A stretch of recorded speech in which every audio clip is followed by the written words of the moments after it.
The man stood between the crowded crossing area and suddenly disappears within thin air, making the cars crash. After that, a girl receives a call from him while sitting in the library. He told her that they were following her. Men in black started to appear from the walls and the shelves as they walked towards her. The man on the phone tells her to run through the corridor as she follows and goes to a locked door. It suddenly opens and she enters there. Closing the door behind her, suddenly the door's small frame window glass shatters and pushes her back. A portal opens behind her and she was suddenly pulled through it. After that, she was carried over his arms as he sprints while holding her. Suddenly, a man appears from behind him using his gun to shoot towards him, but he bounced in the air and dodged the bullet. He placed the girl on the ground and used his watch to put an energetic field on her, then jumped off the bridge to slam into the floor, causing purple lighting to appear. He rushed forward and used his energy to punch one of the men in black. He started fighting them on his own, one after another, kicking and punching each one of them. He then got caught from the back, only to grab the man and throw him at his mate. Another one grabs him from the back and bounces in the air, flying. As they follow him, they started fighting in the air. He grabbed one of them and started spinning, then threw him away. Finally, one grabbed him and smashed him into a building, destroying the whole building, while the crowd beneath keep watching in shock and fear. The guy with the coat stands back up and flies in the air, but the man in black lifts a whole building up and throws it towards him. He used his hand to shoot at the building, stopping it and turning completely into a cube standing right inside it, lifting it up above the ground in the air, while purple lightning emerges, suddenly forcing the cube to start shooting towards him little cubes as it makes a huge explosion, taking them both into a mirrored world of his. The man in black tries to shoot him with his gun, but with no avail. As they stood upside down, the world started glitching and the man falls into a sea and his watch appears to go back in time. Suddenly, the girl called Shen Yao to find herself in the library with her colleague, waking her up and asking her to study with him. She smiles and wakes up, then goes along with him where there's a watch laying on her desk. Later, we see Shen Yao had grown up along with all of her friends. They were having a small party in nightclub, drinking orange juice and playing Jenga. Shen Yao had lost and they told her that she has to answer a question since she lost. They asked her who was her true love. It seemed that she was in love with the boy sitting in front of her, as she admits with no fear and redness covering her cheeks. The boy blushed as he didn't believe she confessed his love her finally. He looked embarrassed as well. Later, a gang had been beating up the boy she just confessed love to. His name was Wang Xiaoshu. He looked bruised and beaten up by them as they threatened to throw him in the sea for the fish to eat him alive, just because they call him stealing the gang's leader love. He was called Sun Jun. After that, Sun called for Shen and made her watch Wang being beat up by them. He shouts, begging him to keep her out of it, while she yells at Sun to leave Wang go. They started punching him to teach him a lesson as Sun asks him who should have Shen now. Wang then pulled his head back while shouting that Sun doesn't even reach to be with the level of Shen's heel. He then pushed his forehead, headbutting the guy holding him, and fell down to the water. They looked in panic as he drowns, telling himself that if he couldn't protect his lover, then life has no meaning to him. He then started having flashbacks of primary school when he was running outside school, crying. Other students were gossiping about how dumb he looked running away from a fight. It was very rainy, so he sat down waiting for the rain to finish, but then Shen Yao appears and tells him that they should go home together. He refused and told her he can go on his own. She noticed that he was wounded and tried to bandage his wounds and finally managed to. He looked extremely embarrassed while she blows some soft air on his bandage. The rain stopped and they walked home together. While drowning down the sea, he saw a cube shining in the bottom. He started swimming towards it and then touched it, only to be consumed inside him, making him feel extremely hot from inside. It started teleporting him to space inside a cube. He was scared to drown, but he suddenly felt that he wasn't drowning. The cube spoke to him, telling him that he as a host can teleport anywhere 15 meters around the cube's radius. He then suddenly teleports into the air, just floating midair, shouting, thinking he was falling, but he did not. He noticed that the gang were still down there searching for him. Before Sun notices him in the air, he teleports away, making Sun feel confused. He then teleports to his class inside the school while dripping water. He heard voice coming from inside him calling him host. He started talking back to it, but someone was patrolling outside the class, going to check the class he was in, but suddenly he disappeared. Back in his house, he received a call from Shen, who was extremely worried about him. He told her that he swam against the current and escaped, and they're probably still searching for him over there. As he laughed, Shen was crying, not believing he managed to get out of it, and she told him to call the police. He told her to go to bed and he can take care of it. Then he hangs up. The cube talked to him again as he panics, and then it took him back to the void he was in, like when he was drowning in the sea. The cube started explaining that its name was Horadric Cube. He was his host, or as they call it on Earth, that Wang now is his master. Wang tried to move through the void he was in and felt that the walls was pure energy stopping him from going out. Then he asked the cube about what was the reason it helped him for. The cube then told him it was to grant his wish and become the king of the whole world. Suddenly, the cube takes him to the outer space, making him float. Suddenly, the cube teleports Wang to a nearby roof. The cube tells him that he's draining his energy and should be more careful. It also told him that he can use his microwave vision to spot 15 meters nearby him. Wang closed his eyes and started using his vision to look around. It seems like he was searching for something, probably Shen, for example. Such a perv. He couldn't find what he was searching for and gasped as he tried to breathe air while contained into the void. He felt pain in his chest and collapsed. He woke up and laid on his bed, acknowledging his new superpowers. close. He looked besides him to see the cube talking. He got shocked and stood up asking where did it come from. The cube then told him that if it stayed inside him for too long it will completely drain his energy, and if he died while inside him it will completely vanish with him, so it better stays outside him most of the time. He picked it up and went to check on the internet for Horadric cube, but he did not find any results for his search. He then got a message from Shen Yao telling him that they should go out for dinner later, and he felt so happy to go out on a date with her. But then he remembered the gang that used to beat him up. He got angry and told himself that he will never be treated like this ever again, but he has to train first to become even stronger. The cube suggested that he could use some sort of stones and I will definitely upgrade his power. Wang then asked the cube which stones does it need to consume. The cube started showing him pictures of some valuable stones in his house like his mom's diamond stone, but he was so annoyed because his mom values this ring. The cube told him that it spotted gem down in the park. Quickly Wang put on his training outfit and teleported outside after grabbing the shovel. Wang then asked the cube where is the stones spotted. The cube told him to use her microwave vision to spot the stones. Wang proceeds to use it and finally spots the stone nearby. He dug it out and looked at it. The cube told him to insert it in the void to get consumed. Once done, Wang started feeling powerful while purple and blue lighting appeared around his body, making him float once more into the space while the cube speak telling him that this was a tiny amount of power consumed and it only raised his power and sustained 2 points up. If he wants to get stronger he got to find better stones so he could become the king of the whole world. Later that day he went to school and at the class Shen Yao was in front of him asking why would he close the line on her so sudden, but then she realized that he was surrounded by their friends. She felt embarrassed. Wang heartbeats had raised while the cube notifies him with it. He told the cube to shut up through his head. He then told her to relax, that he's fine and everything was under control. Suddenly at the door it seems like Sun Jun came along with his gang. They kicked a student out of the way while searching for Wang. Sun looked around and called out for Wang. Shen whispered to him but he smiled at her and told her to calm down. He was actually hiding his head behind a book so Sun wouldn't see him. The cube started telling him that their power was 5 and his own power was currently 20. Blood thought he was Vegeta from Dragon Ball Z. As he steps forward then Shen stood up and started telling him, begging him to leave them alone. Sun walked closer to her and told her it's a misunderstanding and they should be together because Wang was only just a little boy scared to protect her. Wang stood up and smiled at Shen and told her to sit down and relax. Sun grabbed Wang by his collar and pulled him, but Wang stopped him and grabbed his wrist, squeezing it as sparks of lightning appears around his fingers. Sun felt how powerful Wang had become, but the professor had interrupted their fight telling them he will fail whoever does trouble in his class. Sun whispered in his ear to meet him at 5 p.m. if he wants Sun to leave them alone. A few hours later Wang told Shen that he's tired and he will go back home to lay down. Sun was in the sports wardrobe wondering how was Wang so powerful that there were bruises around his wrist where Wang had held him. One guy of his gang comes to Sun and tells him everything was ready. Later on, Wang had arrived at the basketball court and called for Sun Jun to come out while there was around 13 members of the gang sitting there. They started making fun of him and joking. Wang asked the cube about his success percentage in winning against them all. He looked very serious. The cube told him there was 13 members and his success rate is 20%. Wang's face was silly shocked. He lost all of his confidence and then Sun walked over to him and told him that he will not be able to escape this time like the other day. Wang then started mocking him and making fun of him. Sun started getting more and more angry, but then a bald guy from Sun's gang stepped forward and told Sun that this bug doesn't deserve his attention and he will step on for this fight. The bald guy charged forward and started attacking Wang, but he swiftly started dodging his attacks and blocking each hit he was receiving. Meanwhile, Shen was in the class trying to call Wang, but he was not reachable. The bald guy kept attacking Wang, but to no avail. He started getting tired and the block recommended for Wang to strike at this moment using this weak point of drained energy. The bald guy charged to attack, but Wang grabbed his leg and smiled at him, then charged his fist with lightning and then punched his face before pulling him back by his shirt and then threw him back against the basket's post. Everyone was in complete shock of what Wang did and how the bald guy was defeated. The cube told Wang that his chance of surviving was now 30% since the bald guy was knocked out. Sun laughed at him and told him that he has seen many people like him, but they all got defeated to the northern gang. He then told him that they were all going to attack him in the same time. They stepped forward towards him. Wang stood in ready position and prepared to fight them all at once. Wang stood ready where they all started attacking him together. Wang kept fighting them on his own, punching one and kicking the other, but due to their massive number he also received many hits. Wang felt exhausted as Sun watched him and laughed at how he looked so weak against them all. The guy behind Wang started doing some Shaolin moves telling him that he's gonna kick his butt, but Wang ran towards him and kicked him right in the balls, sending him flying across the room from how he was launched. The guy definitely has lost the ability to have kids in the future. Sun felt worried that Wang was still standing still, and if they did not finish him now he's going to be such a big deterrent in their way. He ordered everyone to attack Wang, but Wang did not stop. He ran and jumped over in an acrobatic move to stand over the stadium stands and ran away from them. He was slightly feeling tired. He slid over the bar and swiped at their feet, knocking them down. Then someone came towards him and held him from behind while another one launched himself in a flying kick towards him, making him fall back on the floor. Sun felt so happy and cheered while watching. Wang felt angry, so he taunted them to come at him. at him. They started kicking him back and forth, but he managed to hit them and grabbed one's leg, spinning him around over and over, then launched him towards Sun, hitting him with his head straight to his nose. Sun got bruised over his nose while watching Wang in terror. He crawled back while crying, begging him to not come any close. Wang was already on the brink of passing out from exhaustion while the cube notifies him about it, but he didn't care and wanted to keep going. Suddenly the Southern gang appears as they have come to laugh and make fun of Sun Jun for failing in front of Wang, the one guy who defeated them all. The leader of their gang laughed while looking at Sun as Sun looked extremely annoyed. He told him that he's going to become the leader of the whole block from now on. Wang stepped into the conversation, telling him that he doesn't really care about their problem and they shouldn't have involved Shen Yao in all of this. The Southern gang leader laughs at him and orders his men to beat him up. The cube recommended for Wang to run away, especially in this state of his. He ran away and they started running after him. Wang yelled at the cube, telling him to do as he tells. Wang then teleports away from them and caused a power outage, making them stand in pure darkness. He then teleported back to stand in front of the guy with the red hair. He did not notice him until he got closer. Wang charged towards him, slamming him into the floor, then started kicking and punching each of his gang and threw them flying away until one get thrown into the red-haired guy. The guy who was trying to solve the power outage turns back to look at them after returning the power to see them all knocked out. Sun Jun watched all of this and was in pure shock and terror, not believing that Wang is human. He tried to sneak away from Wang, but he teleported in front of him. Meanwhile, the school administration was outside trying to open the doors. It seems that Shen told them that Wang, her friend, is right inside there. Sun started apologizing to Wang, hitting his head into the floor trying to beg him for mercy, but Wang had an idea for him. When they opened the doors and got inside, Sun was pretending to punch Wang in the face as Wang had convinced him to do that and tell them they fought against each other and he was only held a hostage. And they believed it. Sun also promised he will never bother Shen or Wang ever again. At this point, Wang had known his limits and he will go on a journey to increase his power and become stronger. Wang decided to go treasure hunting, searching for valuable stones and such. He went to jewelry shops and the stones looked very valuable, but of course it was at a specific price. Wang decided to spend every last penny he had and bought the digging equipment. He went deep in the woods and started digging in the dirt for stones, but it was way too deep. He couldn't reach it easily. He almost lost hope, but then the cube told him that it can sense very valuable stones nearby, and it was very rich beneath him. Wang tried to use his microwave vision to look around, but it wasn't possible. The cube told him that the place he tries to reach has to have an empty space at least 1 centimeter to use his visions on. He decided to look around for the nearest part that could possibly have that chance, and it definitely was the lake besides him. He walked towards it and found the spot he was going to use for teleportation. He used his teleporting skill and entered the cave beneath. It felt very cold and moist around him and also very slippery. He walked slowly to a dead end, but the cube told him that the stones were spotted right in front of him through the wall. Wang felt mad that it had to come to this and took a deep breath and looked around, searching for a possible entrance to that spot to use his teleportation, and the wind led him to the part he should teleport to. After teleporting and taking a step further, he almost fell down. His torch had actually met that fate. He noticed the stones nearby, so he sat down and started thinking how could he reach that part of cave, not realizing that there was a huge snake roaming right behind him. He was busy thinking about the way he could use to get those crystals and still did not notice the snake. The snake tried eating him, but he had already teleported nearby. The snake started searching for him but kept walking as if there was nothing at all. It was pretty dimly and dark. He'd not have noticed anyway. After he had managed to get closer to the stones, he started thinking of how to break the stones and stay alive at the same time. While thinking of a way to reach that ceiling, the snake had already slithered behind him, trying to chomp him once more, but he had already teleported again. As ignorant as he was about the snake, he started tying a rope to the pointy rock and then tied the rope around his waist. He then started breaking the stones and claiming them. He almost fell while grabbing a stone. He decided to use his vision to look at the bottom to what could have happened to him. While looking around, he noticed the body of the huge snake moving right besides his body. He opened his eyes and gasped looking at it. He was in terror, dodging the snake's attacks. He slipped down and fell as the snake follows, but the rope kept him hanging and the snake fell down to the water beneath. The rope didn't hold very still and ripped. Then he followed the snake down to the water unwillingly. The snake swam around him as he swims to reach the shove, and it slithered its body around him, squeezing him tight. He tried teleporting to the void, but the cube refused because the snake was touching him and it can't teleport them both. He dug his shovel into its body, making the snake scream in pain, then teleported out to the voice inside the cube. He wanted to consume the stones so he can defeat the snake, but the cube suggested that he should merge the stones to turn them into a high-tier stone, which can give him bonus stats and probably a hidden useful perk that can help him along. He agreed to it, but the cube told him the merge is going to take about 100 hours. He got disappointed, but once he realized he got 11 stones, he asked the cube to merge 9 of them and consume the other 2. After doing that, his health points raised 4 points up and his speed raised 2 points up. He teleported outside on the land and held his shovel up, preparing to defeat the snake. With amazing speed and power, he slashed the air, moving across it with the speed of sound, slashing through the snake and slamming it down very easily. The snake started sinking to the bottom of the water and he felt victorious. He saw a stone glowing down the water and held it up and decided to use it for something else. Later at the bar bar we see Sun Jun and the other southern gang leader drinking beer and breaking the bottles angrily as they were thinking about revenge from Wang.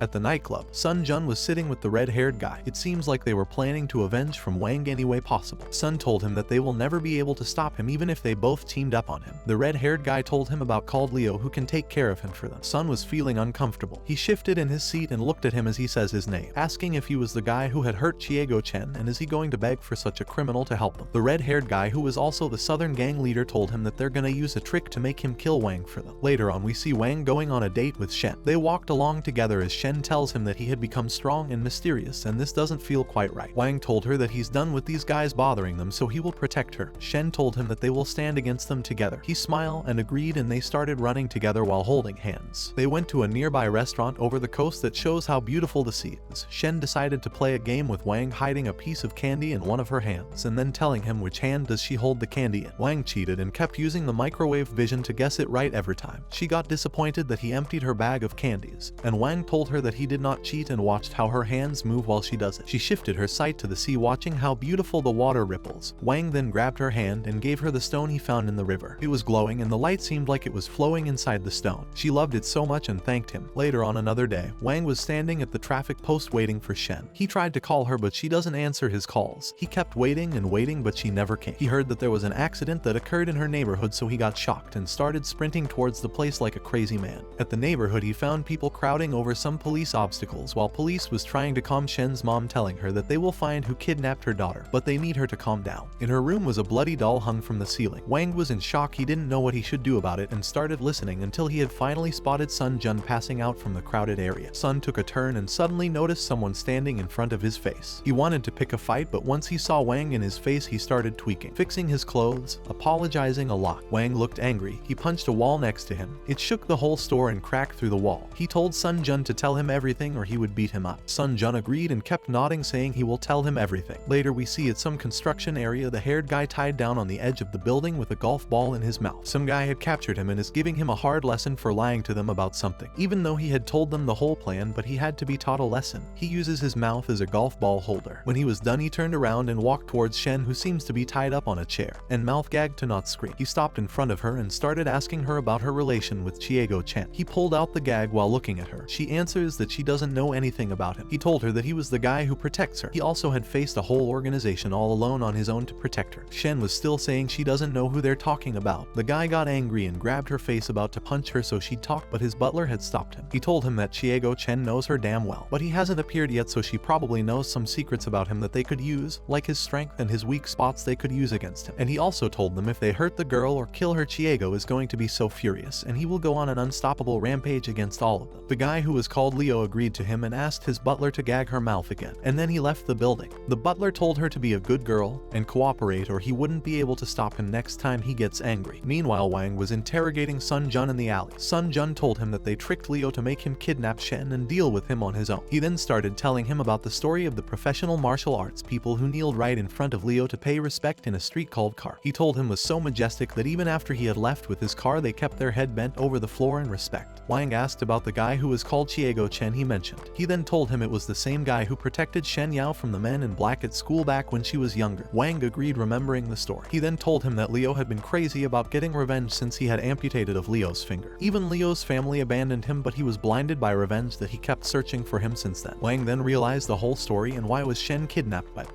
It was all because the red-haired guy lied to Leo, telling him that Shen Yao was killed only to get him go and kidnap her so he get rid of Wang for the southern gang. Wang then decided to go on his own to the constructed area. He looked up and asked the cube if Shen was up in that building. The cube told him it was true, she was there. Because of the stone he gave her, the cube had used it like a GPS. Up in the constructed area, Leo was standing with his butler, telling him that he will manage to take revenge from Chiego this time, and he paid tons of money for other fighters to help him achieve it. But another guy on the same floor that seemed to control dummies told him that he doesn't care about money, and he's also there for revenge. He looked cool and chill while resting against a wall. After that, Wang was walking through the free area when the cube had spotted 7 strong, powerful beings around him. One of them spotted him from the window. Leo told him to get rid of him because he doesn't want him to interrupt their big main event with Chiego. Wang had entered to the stairs pit, checking to see a huge lock on a door that blocks his way of climbing upstairs. He tried to break it open, but a bulked up guy with huge teeth smiling at him, telling him not to be stupid and break it. Wang was in a hurry. He grabbed the guy's collar and ordered him to give him the key. The guy took him to a room. Meanwhile, Leo had entered the room. Shen was locked inside and sat down on the couch before turning the screen on to show her the fight which is going to happen between both of them. The bulked up guy punched Wang, but he dodged it and kicked him in the face, but the guy had not flinched even once, and then he tried to punch him again. They both started fighting and punching against each other. Wang was swift but not strong enough, dodging few punches, and then the guy grabbed his arm and swiftly pulled him over, smacking him into the floor. Wang was in such a confusement. He was thinking for a way to defeat him. Wang decided to use his purple lightning to strike at the bulked up guy. Then he finally attempted to kick him, but instead teleported a hammer into his hand and slammed his head with it. The bulked up guy drops a key. Wang takes it and proceeds. He starts skipping and running upstairs before suddenly a shuriken was thrown towards him, but he dodges it. He then receives a kick to his face while skipping the stairs up, causing him to almost fall off the stairs. He held onto them while looking up at the guy who kicked him. The guy told him that he will be waiting for him in the room upstairs. Wang tried to catch him while he was walking up to find him not there anymore. He entered the room and walked around searching for that guy. It seemed like he was teleporting